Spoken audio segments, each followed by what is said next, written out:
All right, we're live. Hey everybody, welcome to a limited edition of Me Joe Advertising's Huddle Happy Hour.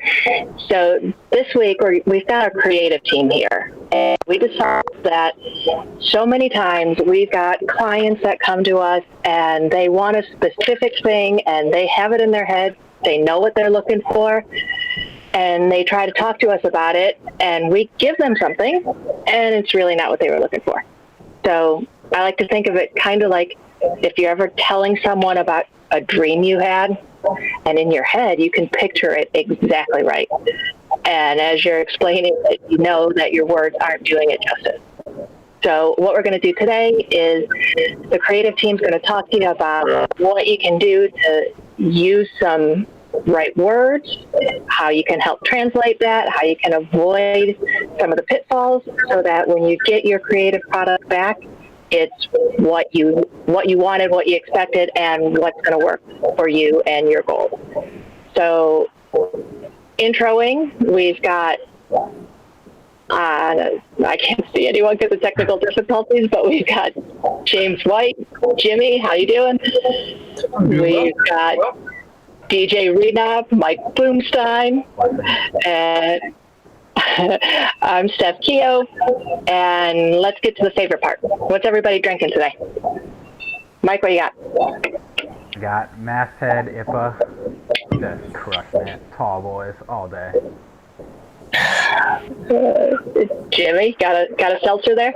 I found the last Truly in the fridge, so. Good for you.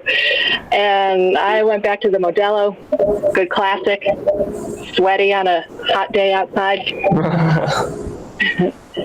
So, Mike, where do you want to start? So I kind of want to start with just an example, so people can kind of get the idea. I mean, just from in my other life, when I was kind of starting in the marketing game, I was creating display ads a lot in rich media. Rich media is when you see like a banner ad or a pop-up ad that's really annoying, but it's moving and it's kind of interactive.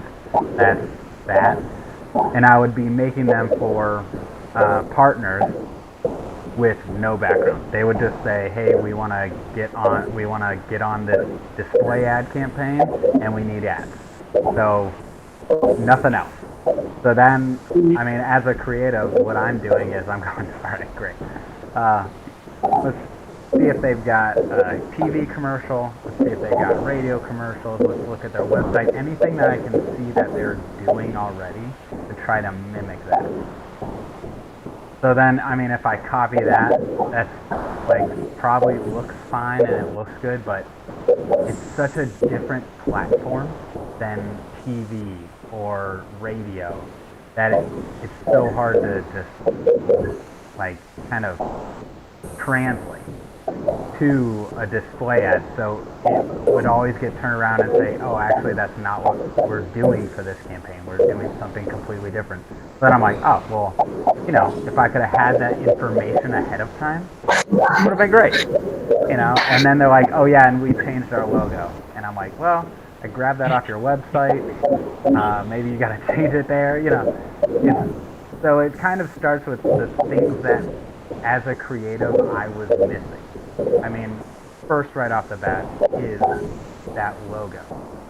I mean, I need a logo, and it needs to be, you know, for display, it needs to just be like a PNG. It doesn't have to be a crazy EPS or TIFF, and I think we'll get into that later. But then I also need a call to action, especially for a display ad. Think of it almost like a billboard where you only have like 2 seconds, 3 seconds to get someone's attention. So it needs to be like, what do you want? Like those are two big things that I've always run into. I mean, it kind of starts with making a list of what we need. Yeah, and I think that like we try to communicate these things to the client up front, and a lot of times the response we get is, "Oh, just do what you think looks good." And sometimes what we think looks good isn't what the client's gonna. So I think, yes, anytime there's a creative project to work on, sitting down together and figuring out what are the goals, what are we trying to accomplish, is this your current logo? Are these your current colors? Those are, absolute baseline beginning things to think about. So you want to get into that difference between the file types? I know a lot of times we'll ask clients for a high-res version of their logo or a photo. Let's start basic. What's high-res versus low-res? Yeah, so a high-res image is going to have just a higher level pixel count. It's gonna be a lot clearer, crisper. It's gonna be basically the best form of your logo. Whereas if you have a low-res, a high-res format would be .eps, .tif, .ai. And you'll hear high-res or vector. Those are interchangeable. The difference between those is that, and I guess with a vector file or a high-res file, no matter how big or small you change the logo, you won't lose that pixel count.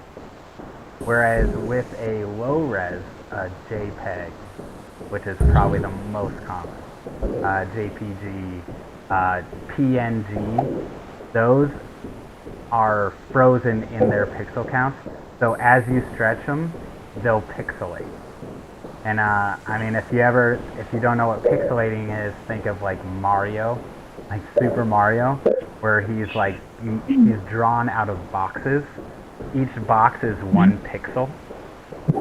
And so as you stretch out a JPEG or a PNG, you'll be able to start seeing the boxes, and it looks terrible. It becomes blurry. It's not good quality.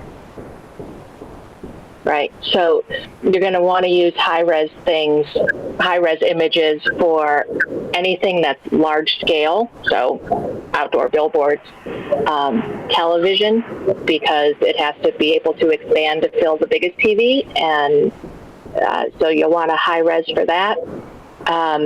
Most of the things you see on the internet are the compressed versions because those load faster. So things like JPEGs are nice for the internet because they're going to be compressed down smaller. They're going to load faster on a website. So those are good for that application, which means, and we get this a lot, which means that just us taking your logo or your favorite photo from your website means that we're getting that low quality version that's not going to translate well to, outdoor billboards, TV, even print. Right. And so kind of as a business owner, if you are a business owner, when you're getting your logo created, you want each of these formats. Even a PDF is considered a high-res as well. So PDF, TIF, EPS, JPG, JPEG, and PNG. You take AI and PSD if you'd want. AI is for Illustrator, Adobe Illustrator. PSD is Photoshop. So those are kind of the ones if you ever needed someone to make an edit to it. But when you're going to get a logo done, those are the formats that you want to make sure that you're getting. Right, and it's just be prepared. If you don't have the graphic software, you may not be able to open that .ai file. Mm-hmm. But the person who will need to work on it will be able to open it. So if you've got a folder that has all of your logo files from the person that created your logo, that's a great thing to save as, one zip file. And then whenever you're working on a project, you can send that whole file over to the creative person. Right. That's such a good note to say, don't panic if you can't open an AI or a PSD file, that's fine. That's such a good note. Right, and I think people get confused because when you open up all of those things on your computer, they look the same. It's the same version of your logo. It's the same layout. It's the same colors. Everything looks exactly the same, whether you're looking at a JPEG or an EPS. It's only when you start manipulating that, changing the scale of it, changing the scale of what the finished project will be, that you start noticing the difference. So as a business owner, just understand that the creative person isn't doing it just to be a pain. They really, there is a difference, and it's going to make a big difference in your finished product. Yeah, absolutely. So, Mike, I heard you say something when you were talking about the rich media, something about colors. Yeah, so I think that's another, if we're just making the list, that is for sure number 2. Just having your brand colors, having your hex numbers for them. And you don't necessarily even have to send those hex number. A hex number is like a HTML coded, or HTML 6-digit code for the specific color that you use on your website, for any of your ads, for your logo, whatever. Any color really has a 6-digit logo or code. Those are always important to have with anything visual, because the person that you're sending it to, they have your logo. All right, great. I've got your logo colors, but maybe you have a secondary color, so that if you have a yellow and black color, maybe your secondary color or third color is red, but the creative person doesn't know that, so they're gonna have a white background. Just say, all right, that's safe, and then it's gonna kind of get lost in a web page, or just lost on print or something like that. But having those colors, so that right away the creative person can say, all right, I know what colors, what shapes maybe I'm working with too. Having those secondary, third style, tertiary, accent colors and shapes, so that now the creative person can start to visualize. Right. So, and then after colors, we're talking about fonts. Exactly. There are thousands, maybe even close to millions of fonts out there. And so many times I find in a project that I'm trying to figure out, detective work, what that font is that they're using. So if you have, a font that you always use for your heading, a font that you always use for the body text of your website or your print pieces, it's important for us to know that. So all of these pieces could be put together in a style guide. If you're a really slick business owner, you make sure you have a style guide. So that style guide is one document that has all of this information in it. It's going to have your logo, your brand colors, your fonts, how to use your logo. You want to make sure that your logo is always presented in the same way, so that it's doing the branding work for you. If there are pieces of your logo, you don't want someone moving them around. So the style guide would then tell you, these are acceptable uses of my logo, and these are not acceptable uses. That's going to be a big help too, to keep your brand consistent. For sure. A great example of that is Nike always has the swoosh, but then, they never, if it's Nike Run, or their running gear, they just keep the swoosh, take out the word Nike, and replace it with Run, or Swim, or something like, so it's always looking the same. You never see really the Nike logo swoosh with Nike written, and then under it, Swim. Right. You just, you don't think of it like that. So that's, their branded style, and they obviously have a ton of rules on how to use their logos, and that's important for each brand to have because, like you said, I mean, you don't want anybody manipulating it or stretching it or squeezing it or just like messing with the size ratios. I mean, even colors too. You may say, hey, I need a spring social media post.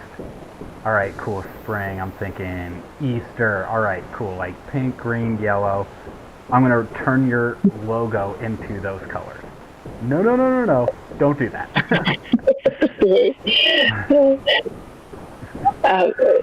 So we just talked about fonts a little bit. I'm going to use that to lead into to writing or copy. That's another good thing to have in your style guide is the tone that your company uses. Are you professional, scientific, technical? Are you conversational? Are you super casual? Are you hip and young and want to use all the cool new slang terms? That's established in the tone for your work. So, if I'm composing a print piece, I'm going to pull your colors in, I'm going to pull your logo in, then I'm going to want to write something that, promotes the event you're having or the sale you're about to have. If your business style is technical and I write, come on down and get it, it doesn't work, right? But if ahead of time I knew that what your tone was, I could write something to that. Right. Like Slim Jim, if you ever see on social media, Slim Jim comments on all these meme accounts, and they do it in a meme account way where it's super sarcastic and they're just being idiots up there. But so I mean, I'm sure that agency or maybe that person works for different companies. I mean, you got to be able to switch that tone up, which, I mean, we do that constantly with our different partners. We know that, a car dealership isn't going to talk like a furniture store or a t-shirt company. So just to have that tone, and I forget Anthony, who's not here, would have had a great tool up yesterday for us on SEM Rush. Shout out. But that showed like examples of different tones where, a professional like, hey, I wouldn't have commented that, or like, what was it? Like, oh, hold on, I got it. It's like, suggestions aren't required versus shut the F up. Like, there's a difference. A little bit of a difference. Yeah. So when we're talking about tone, that goes for like the content pieces you're going to write, whether it's, for a print advertisement, for a newsletter, an email newsletter, for a blog post, the content you're putting on your site, even just the general text of your site. So many times we're asked to work on a website and don't have any written content for it. So, Jimmy, if you're asked to write content for a website or a blog post, what do you need to make that work? Well, if I think like a great thing, and Mike touched on it earlier, is examples are really helpful. Like in that scenario where you were asked to write content for a website and didn't have anything to work with, like talking to whoever is leading that project and has an idea on what kind of tone they want is really important, because without that guidance, everything that I write is going to sound like me or like something I've done before. And like, I mean, if I don't have a lot of instruction, if it's an industry that's very similar to one that I've done before, I can kind of infer. Like there's definitely categories that most companies can be placed into. But like, so something like high street tees has been a bit of a challenge for me, because in the past I've done a lot of more formal writing and like adapting to the more casual tone, even though that's how I act normally. Like doing it for a business it's been a bit of a learning curve. Particularly like the football, beer drinking, like community that loves Ohio State, as that's not my alumnus. So getting into that culture and learning about it's been a bit of a learning curve for me, but it's been a fun challenge. That's a good point, though. I mean, we are the creative people that are gonna jump in and research as much as we can to find out. So I guess going back a little to another example would be a lot of people that I've seen starting out advertising actually this is back in the day, Jimmy, they would go to radio. And so the great thing about that would be the radio station would do your radio commercial. They would produce it for you. So it's like, all right, great. I have a logo. I have a business. I don't really know how to market it, but these guys are going to take it, and it's going to be awesome. What happens there, though, is you get a radio station spot, which is they're going to say your phone number 5 times. They're going to say your company name 10 times. They're not really going to tell the story or your differentiators that well. Whereas, we're the people that are going to go, research you. We want to be the ones that sit down and ask those questions to find out what your differentiators are so that, we can turn them into a story. I know I'm saying it wrong, don't worry. but that we can turn it into a story that works for marketing content. Right. So, we're talking kind of broad strokes here about, website text. Another thing, broad stroke to look at is how much information do you want to put out there? You can design me a website, build me a website. Well, do you want it to be 3 pages? Do you want it to be 67 pages? Do you want, 3 paragraphs on each of the services you offer broken down by subsection? Or do you want to just let people know you're open for business? So, think about things like that ahead of time, write them down, make a list. This is what I want to make sure we get out there. That's going to help a lot. And then you've got, if you're, in that next stage of your website build and you're ready to add some content, do some blog writing, maybe trying to boost your SEO score, that's when you get someone like Jimmy to figure out what you need and help you work through that. Jimmy, when you're looking to write content, what do you want people to give you? What information do you need to get started? If a client knows what they want, that's super helpful, because then I can go and just run off of the topic that they have in mind and find out what kind of information exists surrounding that. And based on that research, I can come back and maybe suggest an alternative if it looks like that particular avenue might not be as fruitful as believed. But if it's my job to come up with topics, I generally start with kind of the product that they're selling and work back from there. Like if you're selling game room furniture, like I'm going to go research what kind of questions people are asking about their game room furniture. Are they trying to figure out how to move it from one space to another? Are they trying to figure out decor ideas? And then like, what resources does that client have to support those types of topics? Like recently I was working on an article, and one of the options was a whole bunch of decorative ideas.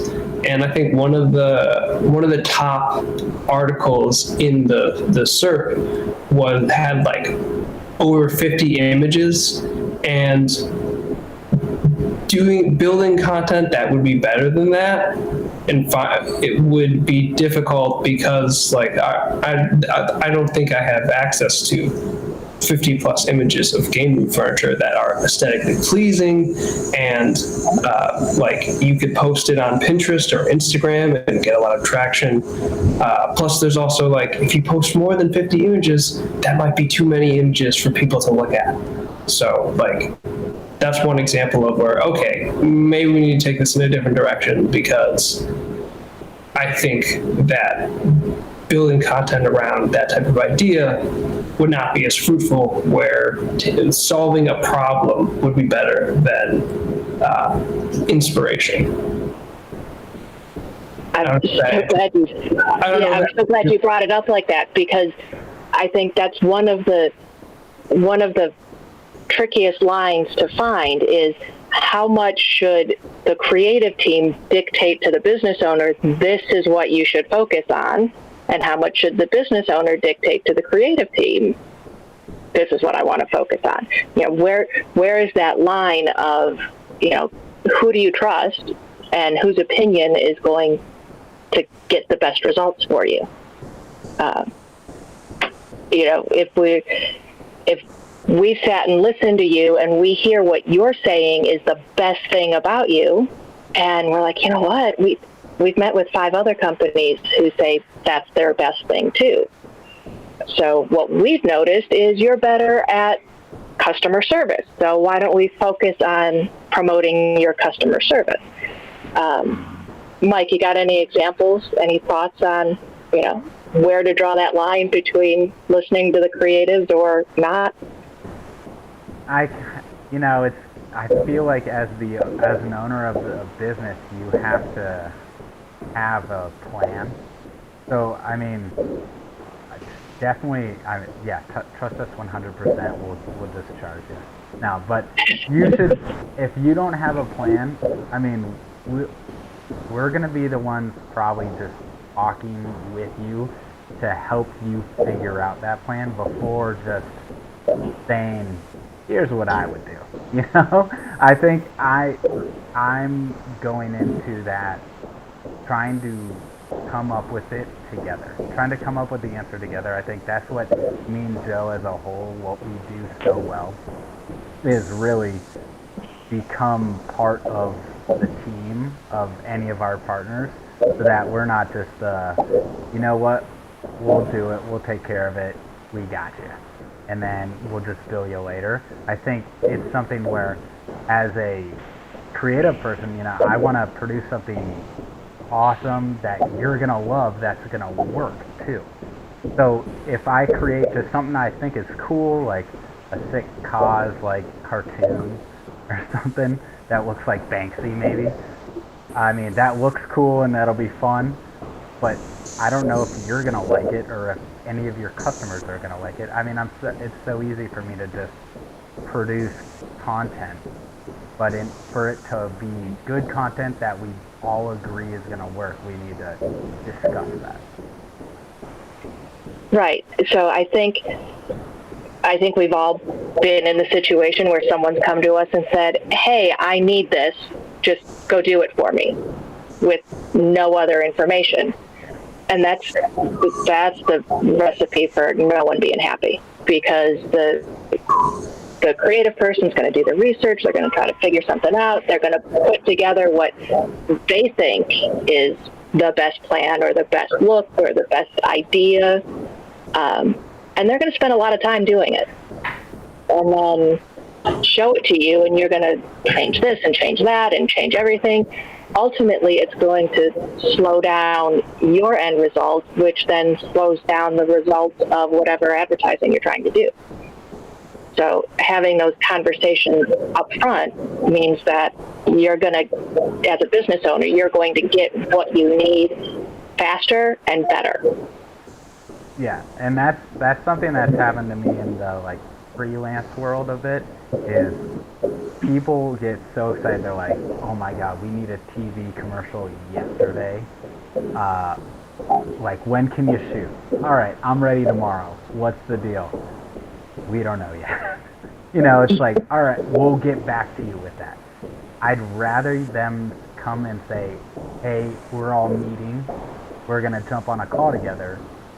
Like, include your creative person in those talks of, hey, we just got this Spectrum deal, whatever, and we need creative for it. We're going to hop on a call with the rest of our team to figure out what we need it to be, you know. Yeah, what an awesome point, because then I think that heads off another problem. As a business owner, you're working on your business. You don't have time to learn all the technicalities of, you know, what you need, what can be done, what equipment you're going to need. Is that awesome idea you had even possible? So having that creative person on the phone is going to not only loop them in on what you want, but it's going to let them be part of letting you know if it's doable, if it's, you know, if the equipment exists, the tools exist, or if those tools are just too expensive, if you're not going to be able to do what you want and stay on budget. Yeah. Having your creative person looped in from the beginning is really going to save you some time and money. Yeah, and to that money point, and I think we've probably all dealt with this in some way or the other, is you're not going to have to get kicked in the butt for revisions later. Where someone, like, you know, you got this great idea, hey, I'm just going to send it into an email, or I'm going to give you a call, try to explain it to you, and let you run with it, let's go. And then they send it back 2 weeks later, and you're like, what the heck? Like, no, this isn't what I wanted. That's because there's there's a miscommunication there. Over communication is such a non-issue, especially when you're talking about marketing or creative. Like, it's great. So that getting that creative person in there, whether it's that freelance kid or your agency or whoever, bringing them in earlier, it's going to save that money on the back end too with revision time, because I'm sure a bunch of people will just say either we only offer one revision, or I'm charging you by the hour, so as many revisions as you want, I'll just keep charging. Well, so great point to bring up is, should you expect to pay for revisions and changes? Yeah, you should, because that's someone's time that you're paying for. So, like Mike said, a lot of places will tell you get one revision, or you get up to 5 revisions on a long-term project. And they're not doing that just because they don't want to deal with you. You know, it's a way to encourage you as the business owner to give the creative team the information that they need to give you what you're looking for. And any time that revisions are necessary, that's time that person is taking away from another project. So, yes, revisions are they're to be expected. They're going to happen. But try to do everything you can to give enough information that the revision might be a tweak, like, hey, guess what? You flip the E and the I in that word, and we need to change that. That's easy. If your revision is, I don't like any of it, start from scratch, then, like Mike said, you've got a miscommunication in there that you need to take care of. Yeah, and then you're going to be paying double. Right, exactly. So, as creative people, I think projects, if we're going to stick to this budget idea, projects tend to be quoted either on a per project basis or, like Mike said, on that hourly basis. Either way, you're gonna pay for what you're getting, and you don't want to get stuck in that place where you thought you were going to spend $5,000, and by the time the project's over, it's $10,000. That's like, home renovations. You don't want any of the surprise extra add-ons. You want to be able to figure out what's going on ahead of time so you can plan that. Absolutely. Yeah. All right. So what other questions do we need to answer for people? I had a question that I was wondering. What do you think about, like, because as far as like projects go and like freelancing go, with like, okay, you should be prepared to pay for revisions. How do you feel about research being factored into that process? Because like, if you, as far as like communication goes, because if you're not communicating very well, then the person that you've hired to do your creative work is going to have to do a whole lot more research. And I guess from my perspective, research is very much a part of the like writing process, and I don't think it always is believed to be that way. Well, yeah, I think that in general, I think that's one of the hurdles that, translating business owner mind to creative person project mind. That's one of the things that gets lost in translation, is because people don't understand the amount of work or the amount of research or how long it takes to render that 30-second commercial, that the value isn't appreciated. So I know we as a company try to be very upfront with, this is what the project's going to cost you, and these are the deliverables that are included. These are the steps of the process that we're going to go through, to make sure that there aren't any surprises. But yeah, if it's time that you're expecting someone to spend working for you to give you a result, then you got to expect to pay them for it.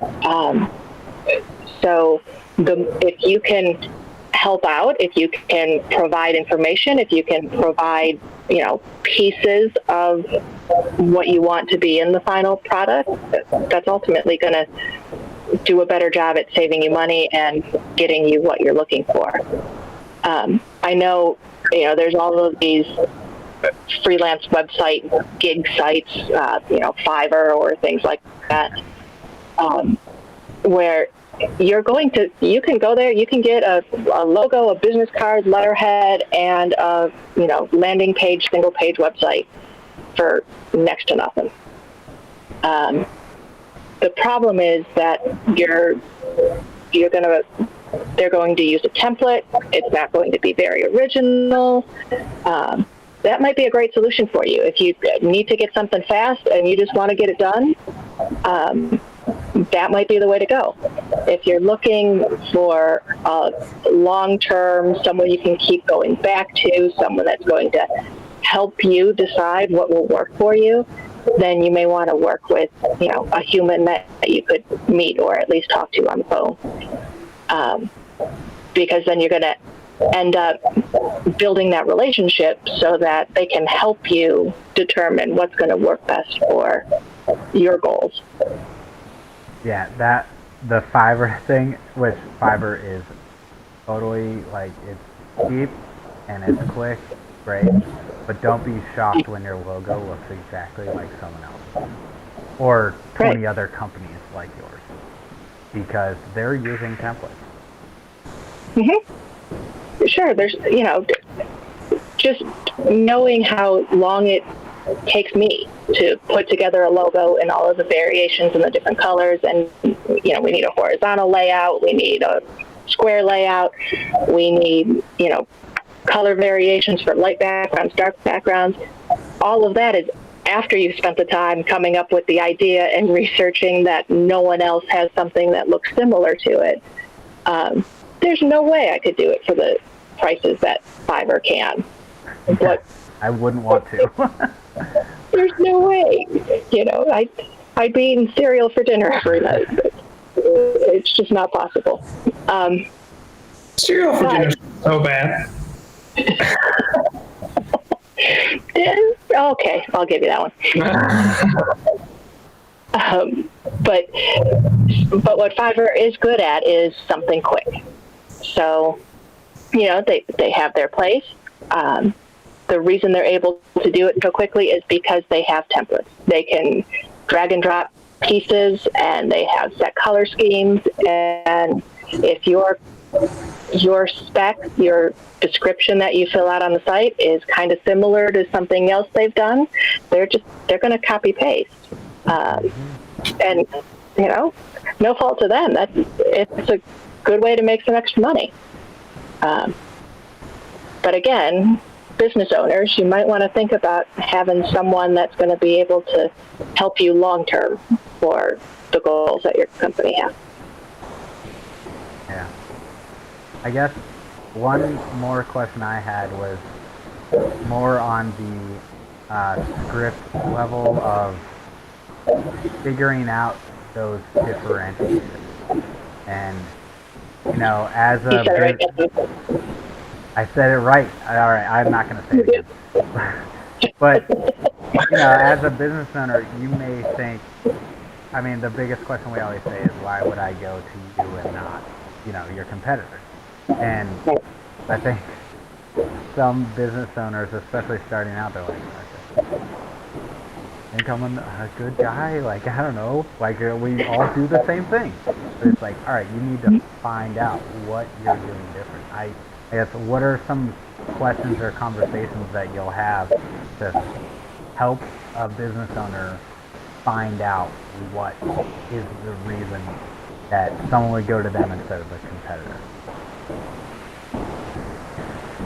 So I think that anytime you pose that question flat out like you just did, you get the deer in the headlights. I don't know, man. I think they like me.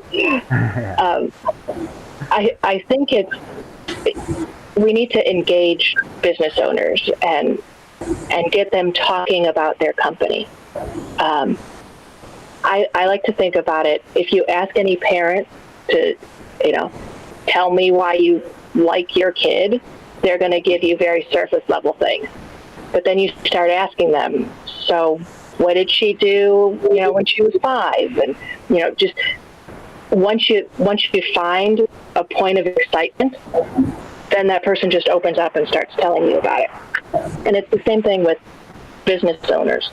If you can get them just talking about, hey, so when you first started, what did you think your business would be doing? Or, who did you think you'd be talking to? How was it in the beginning when it was just you? And as you get them talking, you're going to find those things that they're excited about. And if, as a business owner, they're excited about it, then that's where their focus is. That's what's making them special and different from their competitors. Yeah, and I think one thing that, if any business owners are listening and you're struggling on that, one thing you can do is look back at a sale you made, or an interaction with a customer that you had that you were pumped about, that you bragged about.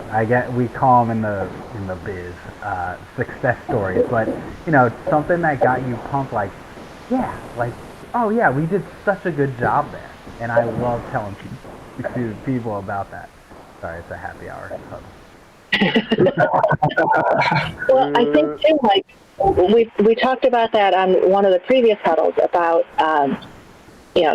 listening to what your customers say, going to maybe Google reviews and looking at that. The customers might tell you what they liked best about you, and then that can turn into one of your differentiators.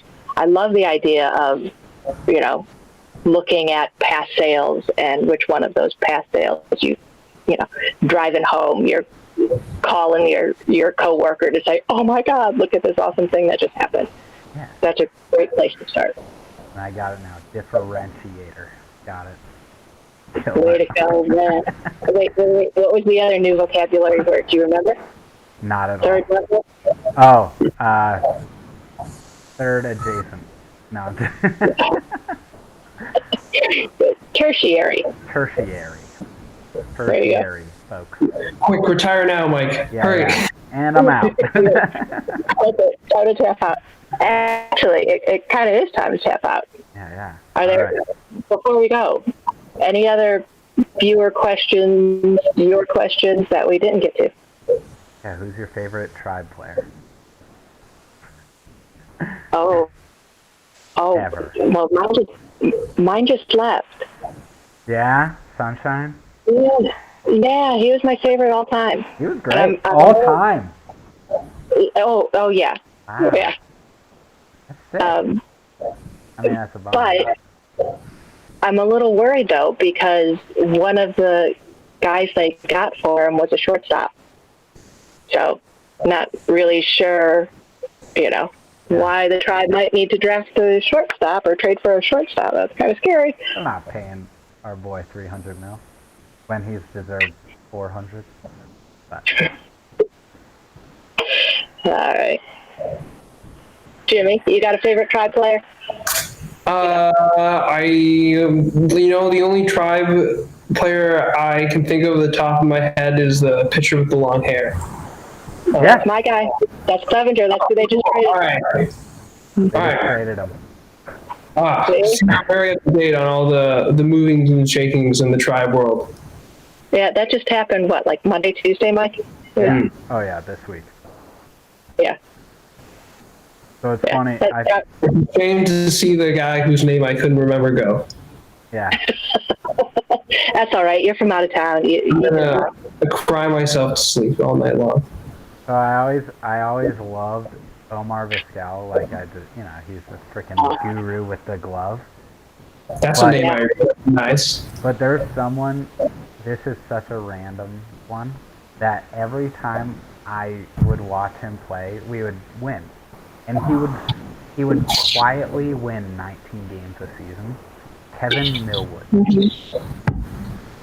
What? I mean, back when it was CC Sabathia, Jake Westbrook, Kevin Millwood. I mean, that. Fausto Carmona, I think, was like early in that too. Roberto Hernandez, sorry. That's a name I also recognize. Hey, nice. Like Kevin I haven't Millwood, really dude. done baseball rock. I haven't just moved very far from it. All right, everybody. That's it for another Mean Joe Huddle Happy Hour. We'll see you next week. Cheers, everybody.